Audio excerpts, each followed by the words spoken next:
결국 이 팀은 결혼은 곧 하차라는 암묵적인 원칙이 작동 중인 거예요. 그렇죠. 나 혼자 산다니까 혼자 살지 않으면 출연을 안 하는 게 맞습니다. 그게 상식이에요. 그런데 SBS 돌싱폼에는 어떤가요? 결혼을 해도 계속 나온다? 아예 임신, 출산, 육아까지 보여줄 생각인가요? 결혼을 했으면 깔끔하게 졸업을 하고 같은 채널 동상이몽 너는 내 운명으로 넘어가면 되잖아요. 선생님, 어제 뭐 보셨어요?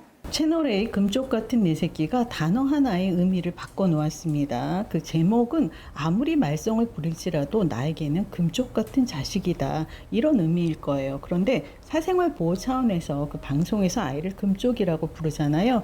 그러면서 금쪽이는 그 문제가 있는 아이의 대명사가 되어버렸어요. 예능에서 징징거리거나 엇나가는 출연자에게 금쪽이라는 자막을 달고 있거든요. 지난주만 해도 수차례나 봤어요. 이제 불과 몇 년이 지나고 나면 금쪽같이 귀하게 키웠다. 이런 표현을 하는 사람이 아예 사라지지 않을까요? 의도한 거는 아니지만 프로그램 하나로 단어에 부정적인 이미지가 생긴 거예요. 이렇게 방송은 알게 모르게 사회 문화에 지대한 영향을 줍니다. 프로그램은 기본적으로 기획 의도라는 게 있어요. 물론 사정에 따라 유연하게 대처해야 하겠지만 그래도 기본은 지켜야 하지 않을까요? 지난주에 MBC 나 혼자 산다에서 전현무, 박나래, 이장훈 씨가 튀르키예로 미식 여행을 떠났습니다. 거기서 이장훈 씨가 결혼 날짜를 밝혔어요. 아무래도 이번이 팜유 마지막 여행이지 싶다면서 눈물을 보였는데요. 스튜디오에서도 코쿤 씨가 서운하다. 우리는 장우를 계속 보고 싶으니까 라고 했고요. 결국 이 팀은 결혼은 곧 하차라는 암묵적인 원칙이 작동 중인 거예요. 그렇죠. 나 혼자 산다니까 혼자 살지 않으면 출연을 안 하는 게 맞습니다. 그게 상식인 거예요. 그런데 SBS 돌싱폼에는 어떤가요? 이 프로그램이 이혼한 남자들의 이야기라는 걸 모르는 사람이 있나요? 전 국민이 다 안다고 해도 과언이 아닌데요. 김준호 씨는 7월 중순에 결혼할 예정이고 이상민 씨는 이미 혼인신고를 마쳤다고 합니다. 그렇다면 두 사람은 언제 하차하는 걸까? 다들 궁금해하는 상황이죠. 계속 출연했으면 좋겠다. 이 멤버 그대로 쭉 갔으면 좋겠다. 바라는 시청자가 얼마나 되겠어요? 지난주 방송에서도 김준호 씨가 본인 입으로 연애로 3년을 우려먹었다라고 말했어요. 그러니까 눈 가리고 아웅을 3년 동안 계속해 왔다는 건데요. 하차하고 싶지 않아서 질질 끌어온 거죠. 결국 결혼이 코앞으로 닥쳤건만 이번 주 방송에서도 이런 방구 말이 없더라고요. 아니 그럴 거면 왜 돌싱포맨이라는 제목으로 방송을 하는 거죠? 애초에 2021년 미운 우리 새끼의 스피노프 격으로 출발을 했어요. 미운 우리 새끼 멤버들 중에서 이혼한 사람들만 추려서 새로 파일럿 프로그램을 만들었던 거예요. 그런데 모양새를 보면 2017년에 방송을 시작한 KBS 박원숙의 같이 삽시다에서 착안을 했지 싶더라고요. 돌싱포맨이 처음에는 어울려서 게임도 하고 같이 음식을 만들어 먹기도 하고 이혼한 남성들을 한자리에 불러 모으기도 하고 다양한 구성이었습니다. 그러다가 언젠가부터 아예 토크쇼로 자리 잡았는데요. 한마디로 편한 길을 택한 거죠. 매회 뭘 할까 고민할 필요가 없어진 거니까요. 토크쇼로 정착한 초기에는 이상민 씨가 작은 쪽지를 앞에 두고 살짝 컨닝을 하듯이 보면서 진행을 했었는데 이제는 아예 대본이 생겼어요. 각 멤버 앞에 대본이 놓여 있거든요. 요즘은 이상민 씨가 대놓고 대본을 읽습니다. 그 모양새가 더도 덜도 아닌 MBC 라디오스타 같아요. 진행자 넷에 게스트 넷인 구성, 그리고 뜬금없는 게스트 조합도 그렇죠. 이번 주 초대 손님이 정석영, 정주리, 강예원, 조재주 씨. 정석영 씨의 깜짝 결혼 얘기를 하다가 갑자기 정주리 씨의 그 다산 얘기로 이야기가 튑니다. 이 네 사람을 왜 한자리에 불러 모았는지 모르겠더라고요. 그리고 여전히 하차 여부에 대해서는 모르쇠로 일관을 합니다. 얼렁뚱땅 넘어갈 생각인 건지 눈치 보다가 별말 없으면 주저앉을 생각인 건지. 그리고 심지어 다음 주에는 김진미 씨가 출연합니다. 미운 우리 새끼 쪽도 상황이 비슷해요. 김준호 씨가 울릉도로 신혼여행 후보지 사전 답사를 갔어요. 정작 기사에서는 신혼여행을 미룬다고 했는데 방송에서는 답사 운운했습니다. 그러니 이 또한 눈 가리고 아웅일 밖에요. 그리고 지난주에는 이상민 씨가 아내와 함께 시험관 시술 여정을 공개했어요. 최초 공개라면서 호들갑을 떨었지만 마스크를 벗지도 않은 얼굴인데 뭘 공개했다는 건가요?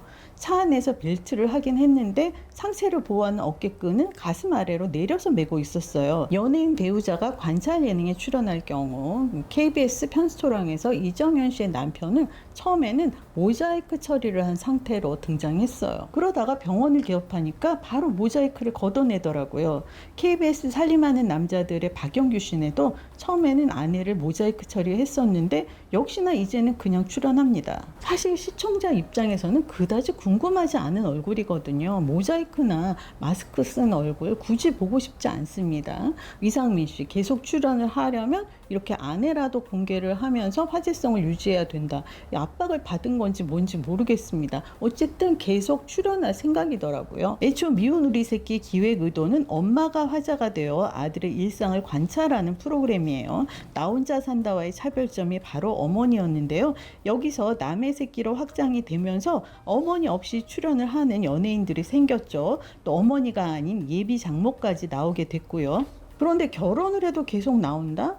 임신, 출산, 육아까지 계속 보여줄 생각인가요? 결혼을 했으면 깔끔히 졸업을 하고 같은 채널 동상이몽 너는 내 운명으로 넘어가면 되잖아요. 한때 KBS 슈퍼맨이 돌아왔다에 장윤정 씨, 김수미 씨 등이 등장을 하면서 왜 아빠 혼자 아이를 돌보는 기획인데 엄마나 할머니까지 나오느냐, 본질이 흐려졌다, 이런 지적을 받았습니다. 이에 제작진이 답하기를 세월이 흐르면서 세상이 많이 달라져서 온 가족이 육아에 동참하게 되었다. 즉 슈퍼맨은 아빠에 한정되는 게 아니라 모든 가족이다, 이런 답을 했어요. 그러니까 프로그램 고유의 개성을 버린 거죠. 그 결과가 어땠나요? 많은 시청자들이 떠났습니다. 요즘 슈퍼맨이 돌아왔다의 그 펜싱 금메달리스트 김준호 씨 아들들이 정말 귀여워요. 하지만 프로그램 자체의 주목도는 예전만 못해서 아쉽습니다. 기획 의도와 방향을 헷갈려하는 것으로 보이는 프로그램이 또 있어요. KBS 가는 정 오는 정 이민정이에요. 기획 의도는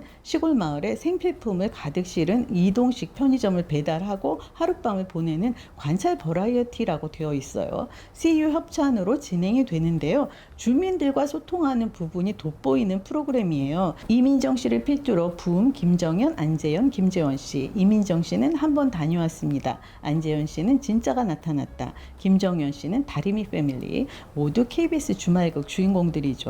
붐 씨는 편스토랑 진행자이고요. KBS 단골 고객인 중장년층 이상의 시청자에겐 친근한 얼굴들입니다. 따라서 아주 적절한 조합인 거죠. 어르신들에게 익숙한 연예인들이 물건을 팔기도 하고 배달을 해드리기도 하고 음식을 만들어서 먹기도 하고 하루하루가 그날 같은 어르신들에게는 선물 같은 시간일 거예요. 그런데 웬걸 지난 2주 동안은 주민과의 소통을 외면하더라고요. 난데없이 넷플릭스 오징어 게임 3 출연진들이 초대됐어요. 오징어 게임 특집이라면서 양동근, 위아준, 박규영 씨가 출연한 거예요. 시골 마을에서 넷플릭스를 보는 분들이 얼마나 될까요? 그래서인지 2회 동안 편의점 장면은 10분이나 될까요? 프로그램의 개성이 사라진 거죠. 어쨌든 시청자가 이 프로그램을 왜 좋아하는지 기본을 잊어서는 안 됩니다. 기본, 바탕, 근간 다 비슷한 말인데요. 결국 기본이 흔들리면 방송은 방향을 잃습니다.